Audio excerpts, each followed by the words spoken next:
அனைத்திந்திய அண்ணா திராவிட முன்னேற்றக் கழகத்தில் முன்னாள் அமைச்சர் செல்லூர் ராஜு அவர்கள் கட்சியிலிருந்து நீக்கப்படுகிறாரா? எடப்பாடி பழனிசாமி அவர்கள் வெளியிட்டுள்ள அறிவிப்பால் ஒட்டுமொத்த அதிமுகவும் மீண்டும் பிரச்சனையில் சிக்கியிருக்கிறது. எடப்பாடி பழனிசாமி அவர்கள் சரியில்லை என்று மதுரை தோல்விற்கு அதுதான் காரணம்.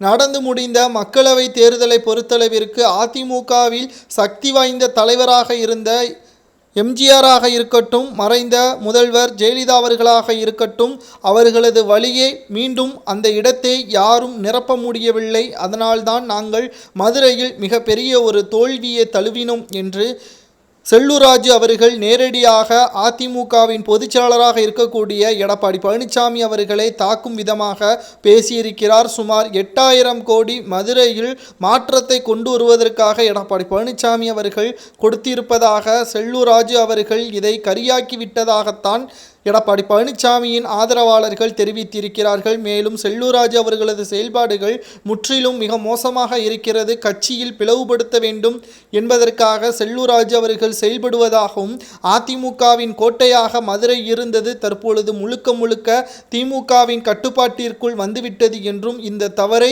2 முன்னாள் அமைச்சர்கள் அதிமுகவில் இருக்கிறார்கள், மதுரையை சார்ந்தவர்கள், அவர்கள் கண்முன்னே இது சென்று கொண்டிருக்கிறது. 2026 சட்டமன்ற தேர்தலிலும் இதே நிலைமைதான் ஏற்படும் என்ற தகவல்களும் தற்பொழுது வெளியாகியிருக்கிறது.